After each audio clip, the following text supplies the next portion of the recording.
Good morning to all of my students. Welcome in Concept Develop Center with Engineer Ravi sir. आज मैं आप लोग के सामने arithmetic progression class 10 lecture number 5 के साथ आया हूँ।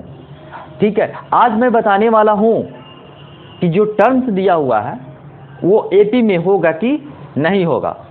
ठीक है, हर चीज़ को मैं बारीकी से बता रहा हूँ, हर चीज़ को लेक्चर अलग अलग लेक्चर के साथ आ रहा हूँ ताकि आप लोगों को कोई प्रॉब्लम ना हो। ठीक है, तो आज मैं बताने वाला हूँ कि नंबर जो दिया हुआ रहता है, ठीक है, अरिथमेटिक लास्ट जो टर्म दिया हुआ रहता है आखिर एपी में है कि नहीं, चेक करना है। तो इसके लिए क्या होता है कि नंबर्स ऑफ टर्म्स निकालते हैं। अगर नंबर ऑफ टर्म्स होता है, एक चीज़ बता दूं कि जो नंबर निकलता है वो नेचुरल नंबर होना चाहिए। जो नंबर निकलता है वो नेचुरल नंबर होना चाहिए। अगर नेचुरल नंबर नहीं होता है तो उसको हम कहते हैं कि टर्म नहीं है। किसका टर्म नहीं है? एपी का टर्म नहीं है। तो इसी के रिगार्डिंग आज मैं बात करने वाला हूं। देखिए, बहुत ही अच्छा कॉन्सेप्ट बताने वाला हूं। ठीक है, तो देखिए हम किस तरीके से इसको एक्सप्रेस करते हैं। चलिए आइए हम बात करते हैं। देखिए, क्लास 10 लेक्चर नंबर 5। ओके, तो आज मैं बात करने वाला हूं कि n बराबर जो निकलता है formula an minus a by D plus 1, तो ये जो वैल्यूज आना चाहिए, इसका जो वैल्यूज होना चाहिए, इसका वैल्यू होना चाहिए कैसा होना चाहिए? Natural number. नेचुरल नंबर या दूसरी भाषा में कह सकते हैं पॉजिटिव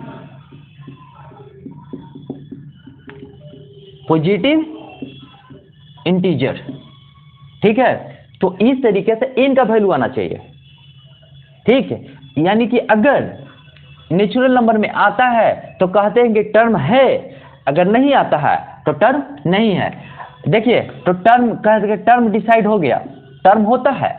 लेकिन अगर n कभी भी बाई चांस में फ्रैक्शन में आ गया, फ्रैक्शन बोले तो p बाई क्यू के रूप में आ गया इस फॉर्म में, ठीक है, यानी कि इसको हिंदी में कहते हैं भिन्न। अगर भिन्न के रूप में आ गया तो टर्म क्या है? नहीं होता है। ठीक है, इसी कॉन्सेप्ट को लेकर के आज मैं बात करने वाला हूं। ठीक है, तो ये हमको यहां से डिसाइड होता है। क्लियर है ना? तो चलिए हम बहुत सारे कुछ क्वेश्चंस कर देते हैं ताकि आप लोग को कोई दिक्कत ना हो और आप लोग आसानी के साथ सॉल्व कर लो। ओके ना? चलो इसको स्क्रीनशॉट ले लो आप। अच्छा, ये examination of point of view से इंपॉर्टेंट है। जो स्टूडेंट पॉलिटेक्निक का प्रिपरेशन कर रहे हैं उनके लिए भी इंपॉर्टेंट है और IIT के लिए भी इंपॉर्टेंट है। तो कहने का मतलब हर तरीके से इंपॉर्टेंट है। आप किसी भी बुक से ऐसे सॉल्व कर सकते हैं। ठीक है, चलिए ओके, लीजिए स्क्रीनशॉट ले लीजिए।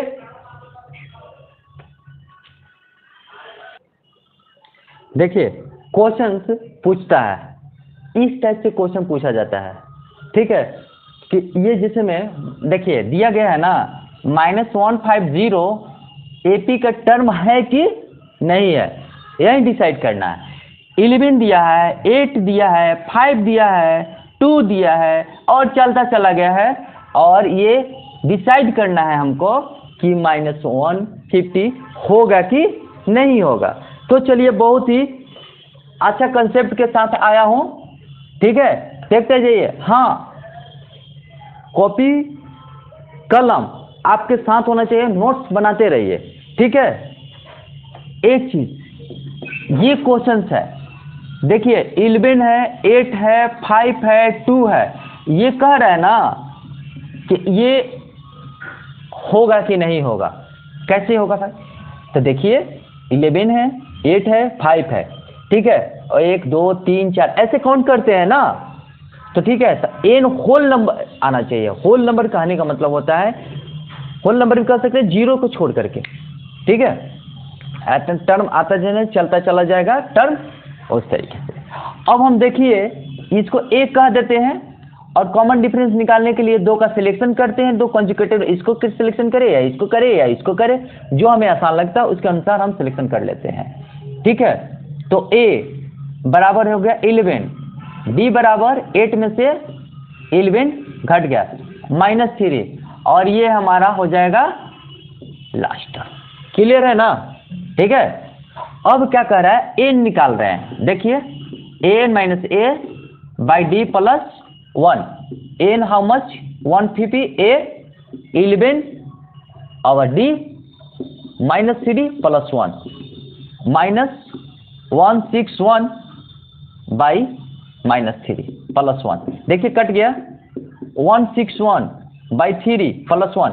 देखिए 3 का डिविजिबिलिटी रूल आपको पता होना चाहिए, 1 6 7 1 8, ये कब कटेगा नहीं।